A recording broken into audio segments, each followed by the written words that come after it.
March 16ರ ವೇಳೆಗೆ ಮತದಾರರ ಪರಿಶೀಲನೆ ಅಂತ್ಯ ಆಗುತ್ತೆ.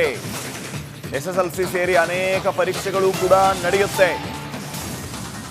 ಮೇ 26ರ ಒಳಗೆ ಚುನಾವಣೆ ದಿನಾಂಕವನ್ನ ಘೋಷಣೆ ಮಾಡ್ತೀವಿ ಅಂತ ಕೋರ್ಟ್ಗೆ ಚುನಾವಣಾ ಆಯೋಗ ಪರ ವಕೀಲರು ಮನವಿಯನ್ನ ಸಲ್ಲಿಸಿದ್ದಾರೆ. ಮಾರ್ಚ್ 16ರ ವೇಳೆಗೆ ಮತದಾರರ ಪರಿಶೀಲನೆ ಅಂತ್ಯ ಆಗುತ್ತೆ.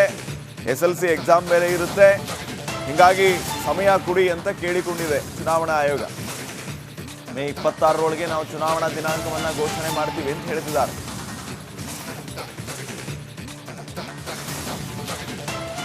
ಇನ್ನಷ್ಟು ಅಪ್ಡೇಟ್ಸ್ ಅನ್ನ ಕೊಡ್ತಾರೆ ಪ್ರತಿನಿಧಿ ಅಭಿಷೇಕ್. ಈಗ ನೇರ ಸಂಪರ್ಕದಲ್ಲಿ ಜಾಯ್ನ್ ಆಗಿದ್ದಾರೆ. ಅಭಿಷೇಕ್, ಮೇ 26ರೊಳಗೆ ಚುನಾವಣಾ ದಿನಾಂಕವನ್ನ ನಿಗದಿ ಮಾಡ್ತೀವಿ, ಘೋಷಣೆ ಮಾಡ್ತೀವಿ ಅಂತ ಹೇಳ್ತಿದ್ದಾರೆ. ಆ ಕಡೆ ಕೋರ್ಟ್ ಜೂನ್ 30ರೊಳಗೇನೆ ಎಲೆಕ್ಷನ್ ಮುಗಿಸ್ಲೇಬೇಕು, ಮತ್ತೆ ಸಮಯ ಕೇಳಬೇಡಿ ಅಂತಾನೂ ಹೇಳಿದೆ.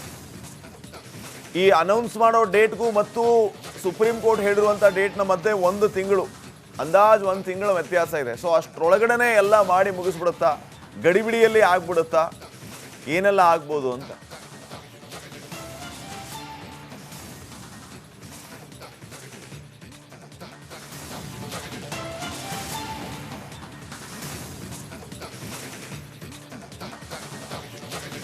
ಈಗಾಗಲೇ ಇನ್ನು ಹಲವು ಬಾರಿ ಎಲೆಕ್ಷನ್ಗಳನ್ನು ನಡೆಸಿ ಅಂತ ಹೇಳಿ ಈಗಾಗಲೇ ಕೋರ್ಟ್ ಮೆಟ್ಟಿಲು ಏರಿರುವಂತಹ ಒಂದು ಕಾರಣದಿಂದಾಗಿ ಇದನ್ನ ಮತ್ತೆ ಮತ್ತೆ ಮುಂದೂಡಿಕೆ ಮಾಡೋದಕ್ಕೆ ಸಾಧ್ಯ ಆಗೋದಿಲ್ಲ. ಈಗಾಗಲೇ ಏನು 5 ರಿಂದ 6 ವರ್ಷಗಳ ಕಾಲ ಯಾವುದೇ ಎಲೆಕ್ಷನ್ಗಳು ಕೂಡ ನಡೆದಿಲ್ಲ.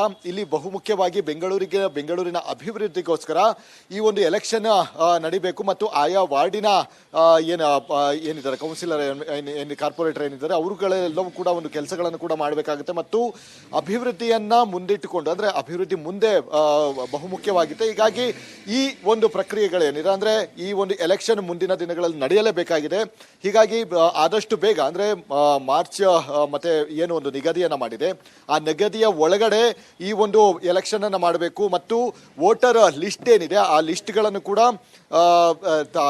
ಸಿದ್ಧತೆಗಳನ್ನು ಮಾಡ್ಕೊಳ್ಬೇಕು. ಅಂದ್ರೆ ಆದಷ್ಟು ಬೇಗ ನೀವು GBA ಎಲೆಕ್ಷನ್ಗಳನ್ನ ನಡೆಸಬೇಕು ಅಂತ ಹೇಳಿ ಸುಪ್ರೀಂ ಕೋರ್ಟ್ ಕೂಡ ಈಗ ಸ್ಪಷ್ಟವಾದಂತಹ ಒಂದು ನಿರ್ಧಾರವನ್ನ ಅಂದ್ರೆ ಒಂದು ಸೂಚನೆಯನ್ನ ಕೂಡ ಕೊಟ್ಟಿರುವಂತಹ ಒಂದು ಕಾರಣದಿಂದಾಗಿ ಮುಂದಿನ ದಿನದಲ್ಲಿ ಅಂದ್ರೆ ಯಾವ ರೀತಿ ಸರ್ಕಾರ ಇದನ್ನ ಮತ್ತೆ ಮೇಲ್ಮನವಿಯನ್ನ ಸಲ್ಲಿಸುತ್ತಾ ಅಥವಾ ಬೇರೆ ಏನಾದರೂ ಇದನ್ನ ಇಂಪ್ಲಿಮೆಂಟ್ ಮಾಡೋದಕ್ಕೆ ನೋಡುತ್ತಾ ಅನ್ನುವಂಥದ್ದು ಕೂಡ ಕಾದು ನೋಡಬೇಕಾಗಿದೆ. ಇಲ್ಲಿ ಒಂದು ತಿಂಗಳವರೆಗೂ ಕೂಡ ಗ್ಯಾಪ್ ಇರುವಂತಹ ಕಾರಣದಿಂದಾಗಿ ಈ ಒಂದು ಸಂಬಂಧವಾಗಿ ಅಂದ್ರೆ ಈ ಒಂದು ಎಲೆಕ್ಷನ್ಗೆ ಸಂಬಂಧವಾಗಿ ಯಾವ ರೀತಿ ಕ್ರಮವನ್ನು ಅಂದ್ರೆ ಇದನ್ನು ತೆಗೆದುಕೊಳ್ಳುತ್ತೆ ಅನ್ನುವಂಥದ್ದು ಕಾದು ನೋಡಬೇಕಾಗಿದೆ. ಯಾಕಂದ್ರೆ ಒಂದು ತಿಂಗಳಲ್ಲಿ ಈ ಒಂದು ಎಲೆಕ್ಷನ್ ಈ ಒಂದು ಲೋಕಲ್ ಎಲೆಕ್ಷನ್ಗಳೇನಿದೆ ಇದು ಒಂದು ಸಾಕಷ್ಟು ಒಂದು ಮಹತ್ವವನ್ನು ಪಡೆದುಕೊಳ್ಳುವಂಥದ್ದು ಮತ್ತು ಕೆಲವೊಂದು ಅಂದ್ರೆ ಈ ಕೋರ್ಟ್ ಮತ್ತೆ ಇದನ್ನು ಹೊರತುಪಡಿಸಿದ್ರೆ ರಾಜಕೀಯವಾಗಿ ಕೂಡ ಸಾಕಷ್ಟು ಒಂದು ಸ್ಪರ್ಧೆ ಇರುವಂತಹ ಒಂದು ಎಲೆಕ್ಷನ್ ಆಗಿರುವಂತಹ ಕಾರಣದಿಂದಾಗಿ ಇದನ್ನ ಒಂದು ತಿಂಗಳಿನಲ್ಲಿ ಹೇಗೆ ತುರಾತುರಿಯಲ್ಲಿ ಮುಗಿಸಿಬಿಡುತ್ತಾ ಅಥವಾ ಬೇರೆ ಏನಾದರೂ ಕ್ರಮವನ್ನ ಅಂದ್ರೆ ಬೇರೆ ಏನಾದರೂ ನಿರ್ಧಾರವನ್ನ ಅಥವಾ ಅರ್ಜಿಯನ್ನ ಸಲ್ಲಿಕೆಯನ್ನ ಮಾಡುತ್ತಾ ಅನ್ನುವಂಥದ್ದು ಕೂಡ ಮುಂದಿನ ಹಂತದಲ್ಲಿ ಕಾದು ನೋಡಬೇಕಾಗಿದೆ. Shripad. Okay, thank you Abhishek ಮಾಹಿತಿಗಾಗಿ.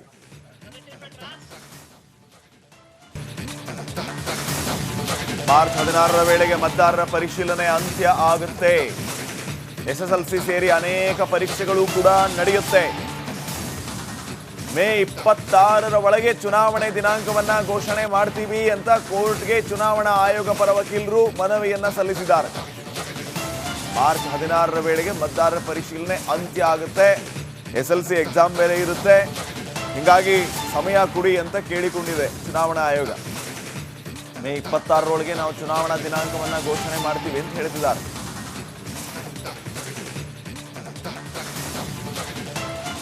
ಇನ್ನಷ್ಟು ಅಪ್ಡೇಟ್ಸ್ ಅನ್ನ ಕೊಡ್ತಾರೆ ಪ್ರತಿನಿಧಿ ಅಭಿಷೇಕ್. ಈಗ ನೇರ ಸಂಪರ್ಕದಲ್ಲಿ ಜಾಯ್ನ್ ಆಗಿದ್ದಾರೆ. ಅಭಿಷೇಕ್, ಮೇ 26ರೊಳಗೆ ಚುನಾವಣಾ ದಿನಾಂಕವನ್ನ ನಿಗದಿ ಮಾಡ್ತೀವಿ, ಘೋಷಣೆ ಮಾಡ್ತೀವಿ ಅಂತ ಹೇಳ್ತಿದ್ದಾರೆ.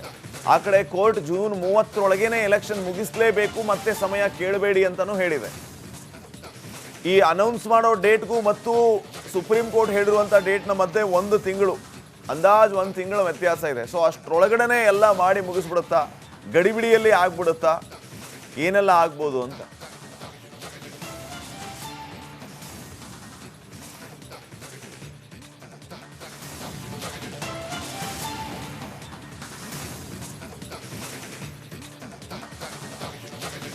ಈಗಾಗಲೇ ಇನ್ನು ಹಲವು ಬಾರಿ ಎಲೆಕ್ಷನ್ಗಳನ್ನು ನಡೆಸಿ ಅಂತ ಹೇಳಿ ಈಗಾಗಲೇ ಕೋರ್ಟ್ ಮೆಟ್ಟಿಲು ಏರಿರುವಂತಹ ಒಂದು ಕಾರಣದಿಂದಾಗಿ ಇದನ್ನ ಮತ್ತೆ ಮತ್ತೆ ಮುಂದೂಡಿಕೆ ಮಾಡೋದಕ್ಕೆ ಸಾಧ್ಯ ಆಗೋದಿಲ್ಲ. ಈಗಾಗಲೇ ಏನು 5 ರಿಂದ 6 ವರ್ಷಗಳ ಕಾಲ ಯಾವುದೇ ಎಲೆಕ್ಷನ್ಗಳು ಕೂಡ ನಡೆದಿಲ್ಲ. ಇಲ್ಲಿ ಬಹುಮುಖ್ಯವಾಗಿ ಬೆಂಗಳೂರಿನ ಅಭಿವೃದ್ಧಿಗೋಸ್ಕರ ಈ ಒಂದು ಎಲೆಕ್ಷನ್ ನಡಿಬೇಕು ಮತ್ತು ಆಯಾ ವಾರ್ಡಿನ ಏನಿದ್ದಾರೆ ಕೌನ್ಸಿಲರ್ ಕಾರ್ಪೊರೇಟರ್ ಏನಿದ್ದಾರೆ ಅವರುಗಳೆಲ್ಲವೂ ಕೂಡ ಒಂದು ಕೆಲಸಗಳನ್ನು ಕೂಡ ಮಾಡಬೇಕಾಗುತ್ತೆ ಮತ್ತು ಅಭಿವೃದ್ಧಿಯನ್ನ ಮುಂದಿಟ್ಟುಕೊಂಡು ಅಂದ್ರೆ ಅಭಿವೃದ್ಧಿ ಮುಂದೆ ಬಹುಮುಖ್ಯವಾಗಿದೆ. ಹೀಗಾಗಿ ಈ ಒಂದು ಪ್ರಕ್ರಿಯೆಗಳೇನಿದೆ ಅಂದ್ರೆ ಈ ಒಂದು ಎಲೆಕ್ಷನ್ ಮುಂದಿನ ದಿನಗಳಲ್ಲಿ ನಡೆಯಲೇಬೇಕಾಗಿದೆ.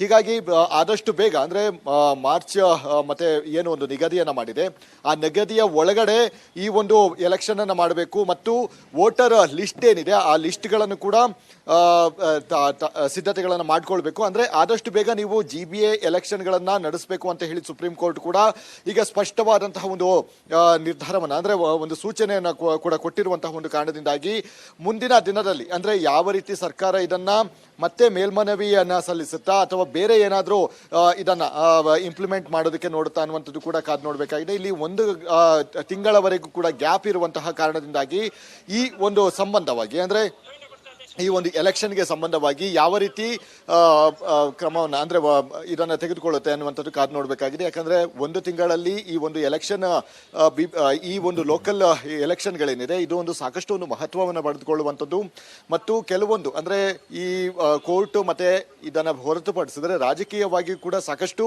ಒಂದು ಸ್ಪರ್ಧೆ ಇರುವಂತಹ ಒಂದು ಎಲೆಕ್ಷನ್ ಆಗಿರುವಂತಹ ಕಾರಣದಿಂದಾಗಿ ಇದನ್ನ ಒಂದು ತಿಂಗಳಿನಲ್ಲಿ ಹೇಗೆ ತುರಾತುರಿಯಲ್ಲಿ ಮುಗಿಸಿಬಿಡುತ್ತಾ ಅಥವಾ ಬೇರೆ ಏನಾದರೂ ಕ್ರಮವನ್ನ ಅಂದ್ರೆ ಬೇರೆ ಏನಾದರೂ ನಿರ್ಧಾರವನ್ನ ಅಥವಾ ಅರ್ಜಿಯನ್ನ ಸಲ್ಲಿಕೆಯನ್ನ ಮಾಡುತ್ತಾ ಅನ್ನುವಂಥದ್ದು ಕೂಡ ಮುಂದಿನ ಹಂತದಲ್ಲಿ ಕಾದು ನೋಡಬೇಕಾಗಿದೆ. Shripad. Okay, thank you Abhishek ಮಾಹಿತಿಗಾಗಿ.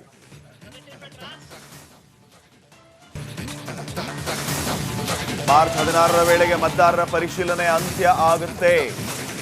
SSLC ಸೇರಿ ಅನೇಕ ಪರೀಕ್ಷೆಗಳು ಕೂಡ ನಡೆಯುತ್ತೆ. ಮೇ 26ರ ಒಳಗೆ ಚುನಾವಣೆ ದಿನಾಂಕವನ್ನ ಘೋಷಣೆ ಮಾಡ್ತೀವಿ ಅಂತ ಕೋರ್ಟ್ಗೆ ಚುನಾವಣಾ ಆಯೋಗ ಪರ ವಕೀಲರು ಮನವಿಯನ್ನ ಸಲ್ಲಿಸಿದ್ದಾರೆ. ಮಾರ್ಚ್ 16ರ ವೇಳೆಗೆ ಮತದಾರರ ಪರಿಶೀಲನೆ ಅಂತ್ಯ ಆಗುತ್ತೆ. SLC ಎಕ್ಸಾಮ್ ಬೇರೆ ಇರುತ್ತೆ, ಹೀಗಾಗಿ ಸಮಯ ಕೊಡಿ ಅಂತ ಕೇಳಿಕೊಂಡಿದೆ ಚುನಾವಣಾ ಆಯೋಗ. ಮೇ 26ರೊಳಗೆ ನಾವು ಚುನಾವಣಾ ದಿನಾಂಕವನ್ನ ಘೋಷಣೆ ಮಾಡ್ತೀವಿ ಅಂತ ಹೇಳ್ತಿದ್ದಾರೆ.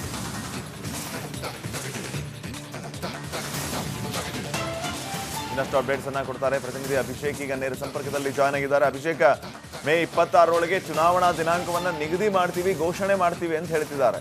ಆ ಕಡೆ ಕೋರ್ಟ್ ಜೂನ್ 30ರೊಳಗೇನೆ ಎಲೆಕ್ಷನ್ ಮುಗಿಸ್ಲೇಬೇಕು, ಮತ್ತೆ ಸಮಯ ಕೇಳಬೇಡಿ ಅಂತಾನೂ ಹೇಳಿದೆ. ಈ ಅನೌನ್ಸ್ ಮಾಡೋ ಡೇಟ್ಗೂ ಮತ್ತು ಸುಪ್ರೀಂ ಕೋರ್ಟ್ ಹೇಳಿರುವಂಥ ಡೇಟ್ನ ಮಧ್ಯೆ ಒಂದು ತಿಂಗಳು ಅಂದಾಜು 1 ತಿಂಗಳ ವ್ಯತ್ಯಾಸ ಇದೆ. ಸೊ ಅಷ್ಟರೊಳಗಡೆ ಎಲ್ಲ ಮಾಡಿ ಮುಗಿಸ್ಬಿಡುತ್ತಾ, ಗಡಿಬಿಡಿಯಲ್ಲಿ ಆಗ್ಬಿಡುತ್ತಾ, ಏನೆಲ್ಲ ಆಗ್ಬೋದು ಅಂತ?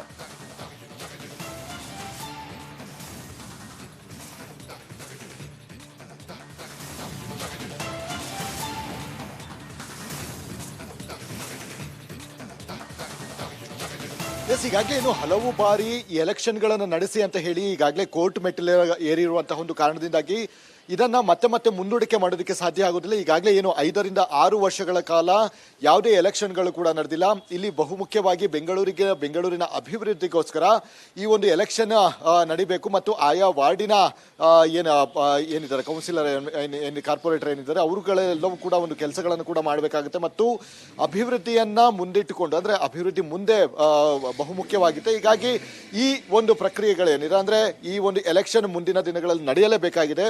ಹೀಗಾಗಿ ಆದಷ್ಟು ಬೇಗ ಅಂದ್ರೆ ಮಾರ್ಚ್ ಮತ್ತೆ ಏನು ಒಂದು ನಿಗದಿಯನ್ನ ಮಾಡಿದೆ ಆ ನಿಗದಿಯ ಒಳಗಡೆ ಈ ಒಂದು ಎಲೆಕ್ಷನ್ ಅನ್ನ ಮಾಡಬೇಕು ಮತ್ತು ವೋಟರ್ ಲಿಸ್ಟ್ ಏನಿದೆ ಆ ಲಿಸ್ಟ್ಗಳನ್ನು ಕೂಡ ಸಿದ್ಧತೆಗಳನ್ನು ಮಾಡ್ಕೊಳ್ಬೇಕು. ಅಂದ್ರೆ ಆದಷ್ಟು ಬೇಗ ನೀವು GBA ಎಲೆಕ್ಷನ್ಗಳನ್ನ ನಡೆಸಬೇಕು ಅಂತ ಹೇಳಿ ಸುಪ್ರೀಂ ಕೋರ್ಟ್ ಕೂಡ ಈಗ ಸ್ಪಷ್ಟವಾದಂತಹ ಒಂದು ನಿರ್ಧಾರವನ್ನ ಅಂದ್ರೆ ಒಂದು ಸೂಚನೆಯನ್ನ ಕೂಡ ಕೊಟ್ಟಿರುವಂತಹ ಒಂದು ಕಾರಣದಿಂದಾಗಿ ಮುಂದಿನ ದಿನದಲ್ಲಿ ಅಂದ್ರೆ ಯಾವ ರೀತಿ ಸರ್ಕಾರ ಇದನ್ನ ಮತ್ತೆ ಮೇಲ್ಮನವಿಯನ್ನ ಸಲ್ಲಿಸುತ್ತಾ ಅಥವಾ ಬೇರೆ ಏನಾದರೂ ಇದನ್ನ ಇಂಪ್ಲಿಮೆಂಟ್ ಮಾಡೋದಕ್ಕೆ ನೋಡುತ್ತಾ ಅನ್ನುವಂಥದ್ದು ಕೂಡ ಕಾದು ನೋಡಬೇಕಾಗಿದೆ. ಇಲ್ಲಿ ಒಂದು ತಿಂಗಳವರೆಗೂ ಕೂಡ ಗ್ಯಾಪ್ ಇರುವಂತಹ ಕಾರಣದಿಂದಾಗಿ ಈ ಒಂದು ಸಂಬಂಧವಾಗಿ ಅಂದ್ರೆ ಈ ಒಂದು ಎಲೆಕ್ಷನ್ಗೆ ಸಂಬಂಧವಾಗಿ ಯಾವ ರೀತಿ ಕ್ರಮವನ್ನು ಅಂದ್ರೆ ಇದನ್ನ ತೆಗೆದುಕೊಳ್ಳುತ್ತೆ ಅನ್ನುವಂಥದ್ದು ಕಾದು ನೋಡಬೇಕಾಗಿದೆ. ಯಾಕಂದ್ರೆ ಒಂದು ತಿಂಗಳಲ್ಲಿ ಈ ಒಂದು ಎಲೆಕ್ಷನ್ ಈ ಒಂದು ಲೋಕಲ್ ಎಲೆಕ್ಷನ್ಗಳೇನಿದೆ ಇದು ಒಂದು ಸಾಕಷ್ಟು ಒಂದು ಮಹತ್ವವನ್ನು ಪಡೆದುಕೊಳ್ಳುವಂಥದ್ದು ಮತ್ತು ಕೆಲವೊಂದು ಅಂದ್ರೆ ಈ ಕೋರ್ಟ್ ಮತ್ತೆ ಇದನ್ನ ಹೊರತುಪಡಿಸಿದ್ರೆ ರಾಜಕೀಯವಾಗಿ ಕೂಡ ಸಾಕಷ್ಟು